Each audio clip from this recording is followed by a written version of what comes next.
All right. Hello, and thank you for everyone who is listening to this webinar today.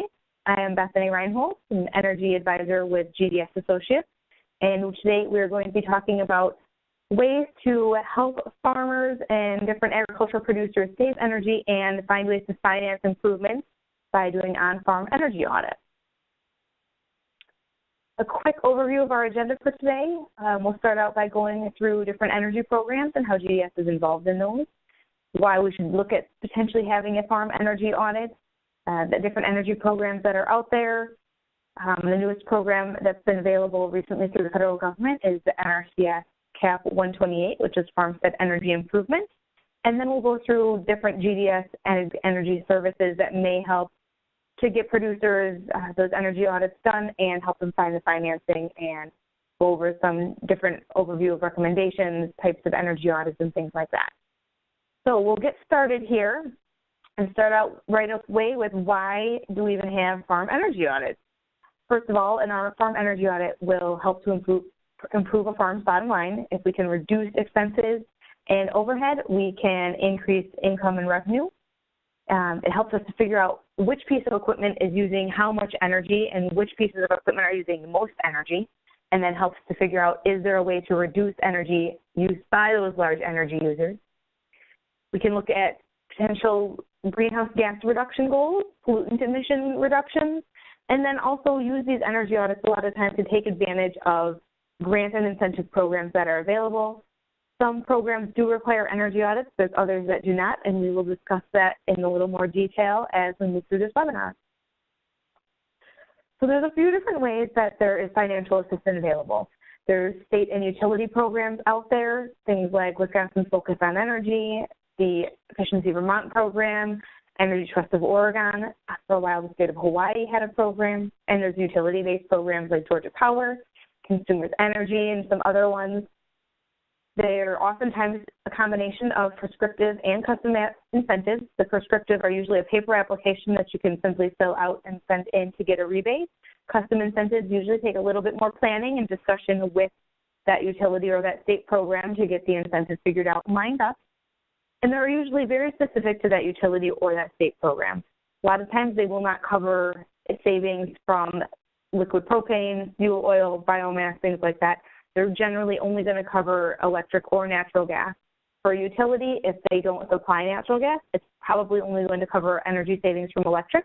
And if it's a utility that only supplies natural gas, again, it's probably only going to include potential energy savings measures for saving natural gas.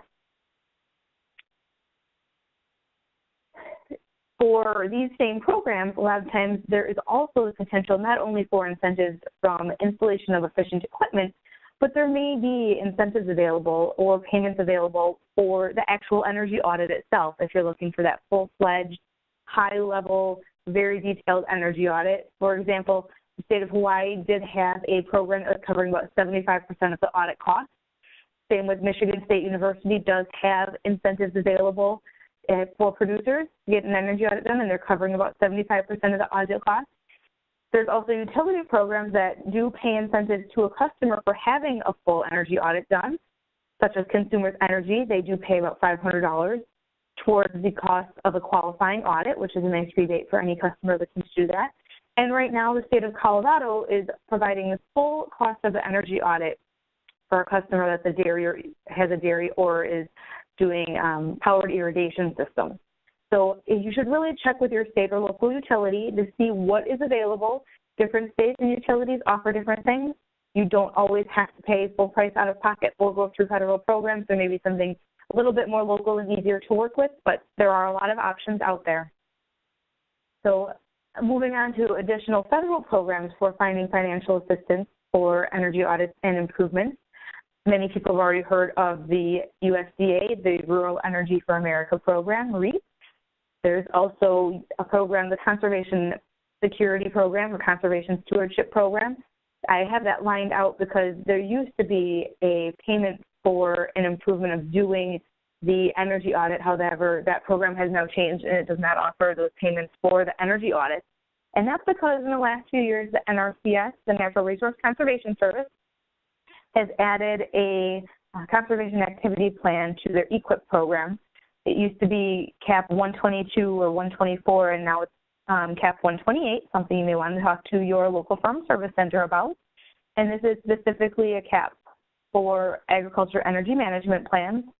It started about 2008 with a pilot in Wisconsin that GDS did help work on, and then in 2009, 29 states started piloting it, and by 2010, it was offered as an option to all states.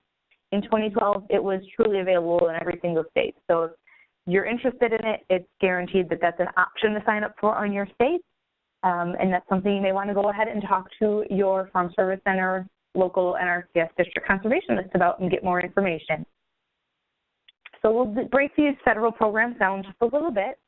The USDA REAP program covers 25% of costs as grants or low interest loans or a combination of. The grant or low interest loan can actually include those costs from having the energy audit done. The nice thing about REAP is you can look at both energy efficiency and renewable energy projects.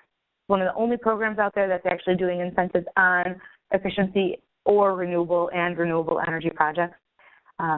It has to be an existing operation, or it can even be new construction. So there's a nice leeway with this program. And like I mentioned, the audit that's required for the grant or loan application can actually be written into that entire cost that you're looking to get. So 25% of that loan or that energy audit can be applied for to be included in that loan or grant that you're writing it for. The audit must meet the ASABE Standard 612 requirements, and it's generally an energy audit that's more specific to the equipment that's actually being applied for that grant or that loan. So it doesn't include the entire facility. It's more specific to the equipment, which usually means it's a little bit lower cost of an energy audit, but the audit must be conducted by a qualified individual per the REAP requirement. If we look at the NRCS Environmental Quality Incentive Program, or EQIP, the funding for agricultural management plans, as I mentioned, is under Conservation Activity Plan, or CAP 128, and this is only for existing operations, and it can be a livestock operation, whether it be poultry, swine, dairy, horses, whatever you may have. It can be greenhouses, grain drying, irrigation systems. So it covers the entire gamut, but it has to be an existing operation. These audits will not cover something that would be a green build or a new construction type project. And it does look at all energy types, just like REAP. It can be saving electric, natural gas, fuel oil, biomass, biodiesel. Doesn't really matter what it is, as long as in the end we can show that there is actual energy savings for whatever the fuel is that's currently being used. Back in 2012, as I mentioned, it was offered to all states and payments became standardized across the state. And like I said, if you're interested, you should most definitely talk to your local district conservationist and see if it's a program that will be working for you and your operation and your future plans. For the EQIP program, as well as most utility and state programs, they do not include an analysis of a renewable energy system. If you're looking to do something with a renewable energy system, you're going to want to work with the REAP program, as they do have those loans and grants available for renewable energy. However, I do need to note that there are some programs, such as the Colorado Energy Office new dairy and irrigation program, that is doing feasibility studies that includes specific types of renewable energies. So that may be something that you want to follow up with your state program or your local utility program to see if they may offer that or not. A little bit more detail on the NRCS program, since this is one of the newer ones and available across the country. Most traditional farmers are already familiar with the NRCS and know who their district conservationist is. They've probably worked with them on maybe a rainwater issues or manure issues, different types of systems. And this is one of the newer ones. A lot of people have worked with them for their nutrient management plans, forest management, other things like that. And the nice thing about this new CAP 128 is once you have that energy audit on file with the NRCS and it's approved, there are now, in the last couple of years, payments available for different things that may be recommended in that energy audit, which means now that you have the audit done, you can use that audit to try to get rebates to make that improvement a possibility and not have to try to figure out quite as much where you're going to find the money to become more energy efficient. It's wonderful to become energy efficient, but it does cost money to do that. So now having these other programs out there that not only cover the cost or part of the cost of an energy audit, there's a lot of opportunities out there to try to get funding for the actual implementation side of it. So there's a couple different options when you're looking at different programs. First, you can sign up with the NRCS for CAP 128 or work with your state or utility program to find out about funding. If you're in Michigan, contact Michigan State University and talk to them, see if there's funding available. If you're in Colorado, get in touch with the Colorado Energy Office, see if there's funding available. Know wherever you're at, your local utility program, and sign up. And once you find out if you're funded for that energy audit, go ahead and get that energy audit done. You may need to get a list from either the NRCS or your utility or the state program. They'll have a list of qualified energy auditors, or with the NRCS program, you'd have to find someone off their technical service provider, the TSP list, which the national or the district conservationist should be able to hand over to you or get you online to find that list while in the office. The NRCS has a handy list for technical service providers for all different types of conservation activity plans. The producer generally pays the technical service provider, and then once that audit is approved by the NRCS pays the producer back. But there's options out there as well to see if there may be a way for the NRCS to directly pay your technical service provider. Just make sure that's something you discuss with whoever does that audit, as well as the NRCS or that program that you're working with that may be covering part of the audit. If you're working in Michigan, Michigan State University does have a list of qualified energy auditors, and they do usually pay their 75% cost share directly to the technical service provider or that energy auditor that's qualified to do the work. So option two is if that program is out of funding for the year or you don't want to wait till the next round of funding, you can also contact a qualified auditor to do your on-farm energy audit and pay out of pocket for that energy audit. There is ability to apply for funding for improvement through different programs once you have that audit done, whether or not it was paid for by those programs. As long as the audit meets the program requirements, you should be able to utilize that for their recommendations for implementation. And it's a really great opportunity for producers who are looking to upgrade equipment sooner than later. If you've got a plan in mind of when you want to do things and how you want to, kind of the order you want to get them done in, but you're not quite sure, are these the biggest bang for my buck? Is this the best way to go? This energy audit could be a really great opportunity for you to get all those projects in line, get them planned, and then go ahead and start implementing. This is usually something that works really well. For example, the EQIP and REAP programs, of course, they don't fund year-round. They have certain times of year where they do fund. And if you apply to do the energy audit through CAP 128, maybe you're going to have to wait until March to find out if you're funded. But if you get your application in by whatever that deadline is for your state, maybe it's December 10th this year. I'm not sure what your state is. You'll want to make sure you double check either online or with your district conservationist. You know, if you did that audit right now, you could get that sent in and then right away apply for the improvement opportunities. So kind of gets you a jump on the project, and depending on what kind of incentives are available or payments are available for those recommendations, that may be your better bet to kind of get moving and not have to delay that implementation side of things. So just an idea of currently the different things that EQIP may be paying for in your state, and they do vary by state, but they try to cover up to 75% of the project cost. LED lighting, high efficiency fans, drip irrigation, irrigation water management, plate coolers, coil compressors, greenhouse thermal curtains, insulation, all sorts of different things, regardless of, you know, depending on what kind of facility you have, there will be some sort of payment out there. They've got incentives for maple syrup high efficiency equipment, for poultry operations, hog operations. So you'll just want to get in touch with the right folks or get online and get that information. If you have questions, you can always feel free to get a hold of me here at GDS, and I can help you get that information as well. So the CAP 128 specifically is going to require an ASABE Standard 612 Tier 2 energy audit. It needs to include conservation plans, documentation of implemented measures and recommendations, and then specific criteria requirements for each of those recommendations. So your audit should not just say upgrade lighting. It should specify upgrade this type of lighting to this type of lighting with this type of wattage. And if you're, let's say, a livestock operation, it should make sure that it mentions that it needs to be a sealed gasketed fixture if you've got agriculture with livestock in that area. And it must be completed by a registered technical service provider. They do review these audits in both the state and the national headquarters. So it's something you want to make sure you get the right person doing it so that it'll fly right through that review process and be approved and put on file. As I mentioned, once you have the audit done and it is on file and approved with the NRCS, then you can look at that list of potential payments for the improvements and apply to do those.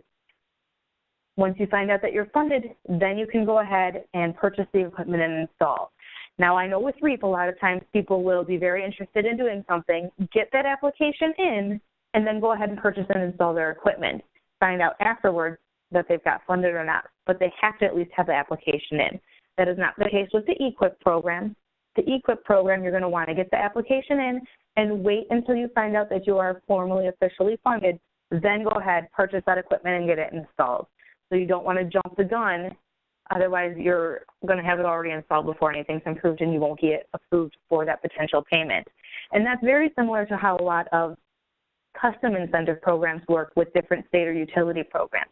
You're going to want to make sure you apply, find out that you're officially going to get that rebate and that it's approved, then install, versus with a state or utility program, if you're going to fill out those paper prescriptive applications, you can go ahead and fill out the application and send it in after it's already installed. So just want to make sure that you follow each of the steps so that you don't lose out on any potential grant money that's available. And then, as I mentioned, other efficiency improvement incentive opportunities, they're going to vary by state and utility. With REAP, we're looking at about 25%. With EQIP, they're trying to cover about 75%, and most state or utility programs are anywhere between that 10 and 30% of project costs. Watch out with those custom incentives. You want to make sure you're approved before you put that in, buy the equipment and install it, versus those prescriptive incentives. Go ahead, get your equipment installed, make sure it's qualifying before you buy it. If they have any stipulations in that prescriptive application, and then go ahead and get that application sent in. And again, the tricky thing with your utility programs is make sure that whatever you're buying is covered by that utility program, whether a gas or electric or combination program. So we're going to go now into part 2 of this presentation and discuss a little bit about how GDS's Agriculture Energy Services may be able to help you move through all these steps and get to energy improvements and potentially help you get to those incentives available. So Agriculture Energy Audit is the first step for a lot of these programs. GDS Associates does provide ASABE Tier 2 energy audits to allow producers to be eligible for the federal, state, and utility grant funding. We are a technical service provider for the NRCS EQIP program. If you go to the website to look up the technical service providers, you will find GDS listed. And go ahead and give us a call, shoot us an email if you have questions or need a quote. We are also certified or qualified to do any of the REAP audits. The REAP does not require a technical service provider, but they do require a qualified energy auditor. That may be that you need to be a certified energy manager, a certified energy auditor, or a licensed farm energy auditor, for example, through the Michigan State University program. So what is a certified energy auditor? That means that there is a certified program somewhere that will take you through training and verify that you know what you're doing and can stamp the approval. GDS does have staff that is certified through Michigan State to do on-farm energy audits for dairy, greenhouse, grain drying, and irrigation systems. We do also have a staff with many professional engineers. I do see that we put profession engineers. I apologize for that typo on there.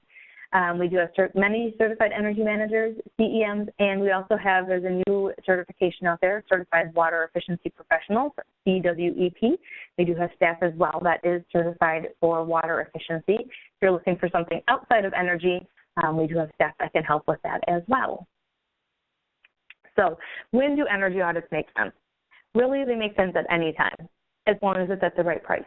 If you have a dairy herd larger than a hobby farm, if you've got a heated greenhouse and you're in a cold climate, or a cooled greenhouse in a hot climate, if you are concerned that you may have really high utility bills in your eyes and you're trying to figure out where is that going to, how can I bring that down, Maybe you've been slowly expanding over time, but your facilities have not changed based on your production, or you're looking to upgrade equipment or even expand where you're at right now. And you know that maybe your equipment as it is may not be as efficient as possible when you get to that larger herd size or larger facility size. The benefits of that energy audit is it really gives you a really big picture of where does my energy go? Where's the biggest users? Where are the small users? Sometimes you're very surprised to find that, you know, you thought maybe your lighting was using all of your energy, but it's your heating system, or you thought maybe your heating system's at off, but it's actually the exhaust fans that are cooling your tunnel ventilated barn. So it can give you that big, broad picture. It can help you find those big bang for your buck projects. They really need to be looking specifically not only at what are the things that the producer is concerned about. Maybe you're concerned about having better lighting, but it should look at that as well as any other opportunities that can help you make educated decisions on what is the best project for me and my farm. So it does help the farm's bottom line by decreasing those energy costs. We increase our potential income.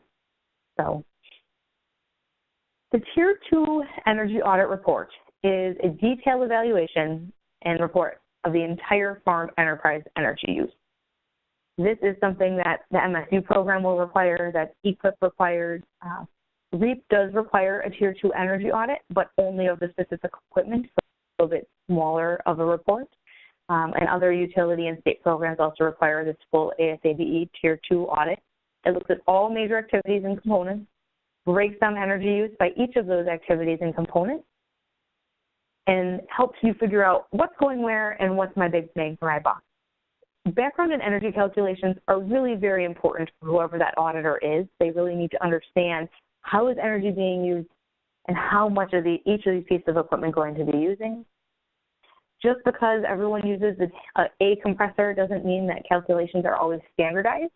You need to look at the details of each of those pieces of equipment. And energy audits for agriculture facilities generally do not include a farm resident.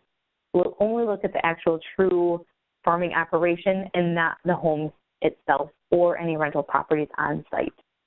So if you're looking for an actual residential energy audit, that's something you'd want to talk to somebody who specifically does residential energy auditing and does not do the agriculture side of things.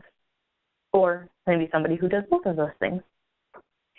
They always need to include a record of decisions, business incentive information, and then state and federal assistance programs that's available out there for that piece of equipment or that recommendation. It should always include a simple payback so you have an idea of what's good, what's bad. And when we kind of talk about these different recommendations, you know the standard ones are high efficiency water heaters, variable frequency drives, plate coolers, roll compressors, efficient lighting. But the audit should also look past that and say, what's more of an innovative thing? Do we need to look at potential ice bank cooling, maybe commercial laundry equipment, maybe running lighting layouts so we can figure out long day lighting, things like that. What about automated control systems that may help to make the overall system and overall facility more efficient? Same thing with greenhouses. We have your standard recommendations of, you know, automated controls or efficient glazing materials, underbench heating, thermal curtains, but now there's a very, very good LED lighting for grow lighting. People are starting to expand to not just have a greenhouse, but to do aquaponics or hydroponics, diffuse lighting and different things. So you got to watch those trends and know that your auditor is up to date on the trends and the newest things that are available, and if they're actually proving themselves out or not. You don't want an audit recommending a grow light 5 years ago when we know grow lights weren't quite there for the LED ones yet, but now they're really proving themselves out. And we've got studies showing that they do a very good job and do save a lot of energy. So a quick pop quiz, true or false, an agriculture producer will always receive 100% funding for an on-farm energy audit. As you can see, that would be false. First, funding must be approved. You need to talk to that federal program or that state or utility program, find out if you're funded first. The cost of the audit is determined by that energy auditor. You should be getting at least 1 or 2 quotes to see what kind of costs they're going to charge for that audit. And then remember that most payment rates, whether it's state, utility, federal program payment rates, they are set flat amount. With the auditor setting the price, and you know the flat amount, you can kind of figure out how much is this going to cost out of pocket. So oftentimes there is going to be a difference. Most programs are anticipating to cover anywhere from a flat rate of maybe $500 for a utility program to 25 to 75%. So you should anticipate there should be some sort of out-of-pocket cost for that producer, but usually the out-of-pocket cost is minimum compared to the full audit and the opportunities that are available after that audit is done, especially when you look at the different incentive programs available once that audit is complete and on file with different state programs, utility programs, federal programs, whatnot. So the value of an on-farm energy audit, the biggest goal is to get implementation of projects. So energy consciousness and knowing, here's what I should implement. Having an energy audit in hand and not doing anything with it doesn't help you become more efficient. So looking at that audit, reading it, and understanding what are the opportunities, that's really where you're going to find your efficiency savings and actually installing and improving those pieces of equipment.